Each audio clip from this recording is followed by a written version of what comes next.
हम लोग स्टार्ट कर रहे हैं चैप्टर नंबर 2 जो कि है अंडरस्टैंडिंग सेकुलरिज्म। तो देखो, सबसे पहले आप ऐसे समझो। मान लो आप कोई भी हिंदू या फिर एक मुस्लिम हो, ठीक है, जो कि आप यूनाइटेड स्टेट ऑफ अमेरिका में रह रहे हो, जहाँ पे क्रिश्चियंस की ज्यादा संख्या है, ठीक है। जहाँ पे क्रिश्चियंस की क्या है, मेजोरिटी है, ज्यादा मात्रा में क्रिश्चियंस है। वहाँ पे क्रिश्चियंस ही वहाँ के सबसे ज्यादा मूल निवासी है, ठीक है, और बहुत ज्यादा पावरफुल भी है, ठीक है। तो ऐसा मान लो कि आप वहाँ के ही सिटीजन हो, ठीक है। ऐसा नहीं कि आप इंडिया के हो। आप मान लो कि आप हिंदू या फिर मुस्लिम हो, ठीक है।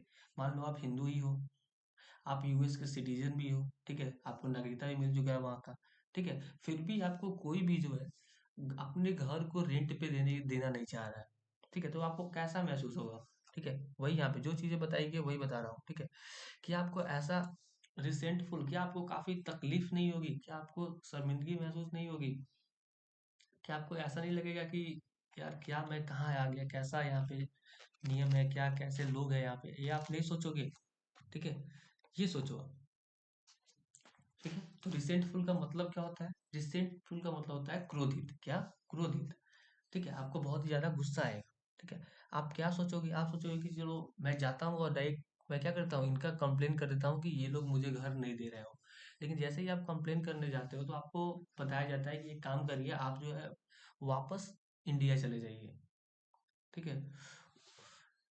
Would this not make you feel angry? क्या आपको ये चीज, जब आपको बोलेगा कि एक काम कीजिए, आपने इंडिया चले जाइए, तो क्या आपको ये चीज आपको एंग्री नहीं कर देगा, कि आपको ऐसा बहुत ज्यादा गुस्सा नहीं आएगा, ठीक है। और इसी एंगर में आप लोग जो है टेक टू फॉर्म, और ये जो आपका एंगर होगा, जो गुस्सा होगा, वो दो प्रकार ले सकता है। पहला, जब आप आओगे, ठीक है, इंडिया में आ जाओगे, तो आप ये सोचोगे कि Christian should get the same treatment, ठीक है। कि जैसा क्रिश्चियन ने अमेरिका में हमारे साथ कर रहे हैं, वैसा ही क्रिश्चियंस को भी हम लोग क्या करेंगे अपने देश में, वैसा ही उनको क्या करेंगे, ट्रीटमेंट देंगे, ठीक है।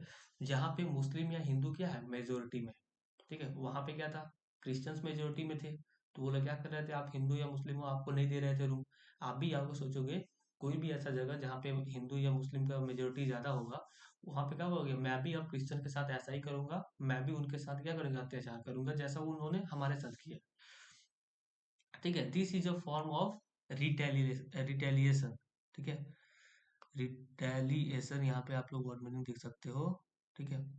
रिटेलिएशन, ठीक है। तो रिटेलिएशन का मतलब क्या होता है?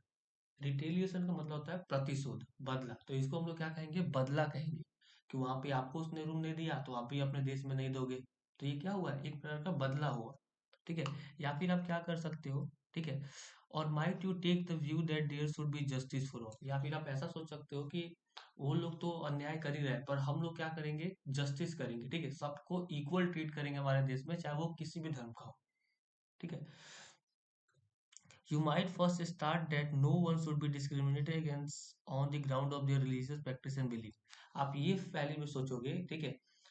You may fight you may fight starting that no one should be discriminated against on the, देखो आप ये सोचोगे, ठीक है। आप इसके लिए लड़ोगे अपने देश में कि हमारे देश में यहाँ पे किसी के उसके धर्म के ऊपर, ठीक है, वो कैसे अपने धर्म को मानता है, कौन से धर्म को मानता है, उसकी मान्यताएं क्या है अपने धर्म को लेकर, इन सब के आधार पे जो है आप लोगों में क्या करोगे, डिस्क्रिमिनेट नहीं करोगे, ठीक है। नहीं करोगे अपने देश पे, ये सोचोगे। और ये जो स्टेटमेंट होगा, rest on the assumption that all the forms of domination related to the religion should end। और आप ये जो बात सोच रहे हो, ठीक है, ये क्या होगा, ये फॉर्म होगा कि आप क्या कर रहे हो, अपने देश के अंदर जितने भी रिलीजन है, ठीक है, डोमिनेशन है। डोमिनेशन का मतलब क्या होता है, ठीक है। डोमिनेशन का मतलब होता है अधिकार, क्या होता है, अधिकार, ठीक है। ठीक है, तो जितने भी रिलीजन्स है जिनको अधिकार, एक कुछ स्पेशल अधिकार मिले हुए, उन सबको आप क्या करोगे, खत्म कर दोगे, ठीक है। This is the essence of secularism. और यही जो है क्या है, सारांश है किसका, सेकुलरिज्म का। और इस चैप्टर में हम लोग इसी के बारे में पढ़ने वाले हैं, ठीक है। इंडिया के कंटेक्स्ट में, ठीक है, इंडिया को लेकर हम लोग पढ़ने वाले हैं इस चैप्टर में, ठीक है। देखो, और भी चीजें बताई है कि हिस्ट्री जो है, हिस्ट्री ने ऐसा प्रोवाइड किया है काफी ज्यादा एग्जांपल्स किसका, डिस्क्रिमिनेशन का, ठीक है। डिस्क्रिमिनेशन का मतलब क्या होता है, भेदभाव का। एक्सक्लूजन मतलब जो हम लोग क्या करते हैं, अपनी तरफ से बाहर निकाल देते हैं, मतलब उसको छांट देते हैं, उसको हम लोग क्या बोलते हैं, एक्सक्लूजन। एंड परसिक्यूशन, ठीक है। परसिक्यूशन का मतलब क्या होता है, परसिक्यूशन का मतलब होता है उत्पीड़न, अत्याचार, ठीक है, on the ground of religion. तो देखो हिस्ट्री में जो है काफी हमने एग्जांपल्स देखे हैं जहाँ पे डिस्क्रिमिनेशन हुआ है, ठीक है, एक्सक्लूजन हुआ, प्रोसिक्यूशन यानी कि अत्याचार हुआ है, किसके आधार पे? धर्म के आधार पे, ठीक है। आपने जूस के बारे में देखा होगा कि जूस लोग जो है, ठीक है, कितने ज्यादा सताए गए थे, कितने ज्यादा टॉर्चर किए गए थे हिटलर के जर्मनी में। हिटलर के समय जर्मनी में कैसे जो हिटलर था वो जूस लोगों को क्या कर रहा था, मार रहा था, मास किलिंग कर रहा था, और मिलियंस जो लोगों को जो है क्या किया था, उन्होंने मार दिया था, ठीक है ना। वो और अगर अब की बात करें तो जो ज्यूइश स्टेट है, जो इजराइल एक कंट्री है जहाँ पे ज्यूज की मात्रा क्या है, ज्यादा है, ठीक है, वो क्या करता है अपने यहाँ पे मुस्लिम और क्रिश्चियन माइनॉरिटीज को क्या करता है, काफी खराब तरीके से जो है ट्रीट करता है, ठीक है।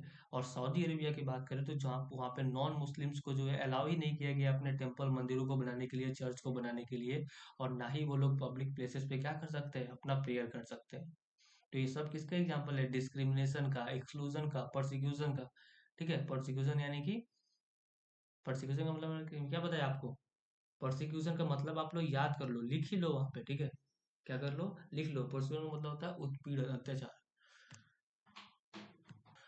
और ऊपर जितने भी हमने एग्जाम्पल पढ़े उन सब में क्या हुआ है कि एक रीजन के जो एक रिलीजियस कम्युनिटी के जो लोग हैं, एक धार्मिक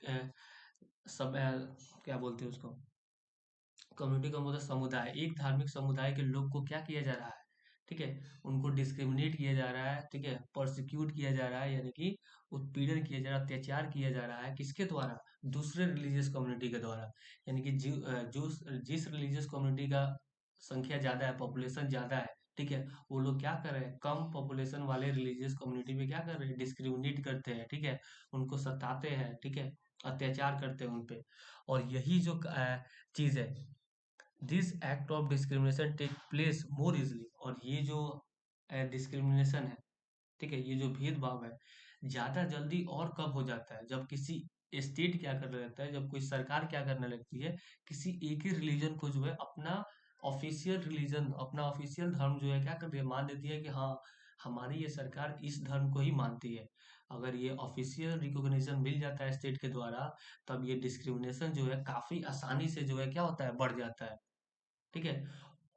उसके बाद बताया गया है क्लियरली, और जहाँ तक बात करें निष्पष्ट रूप से, जो अगर बात करें, कोई भी ऐसा नहीं है, आदमी नहीं है, ठीक है, वो क्या चाहे कि हमको डिस्क्रिमिनेट किया जाए, ठीक है, उनको क्या किया जाए, सताया जाए, उनके साथ भेदभाव किया जाए, ठीक है, उनके किस लिए, उनके रिलीजन के कारण, ठीक है।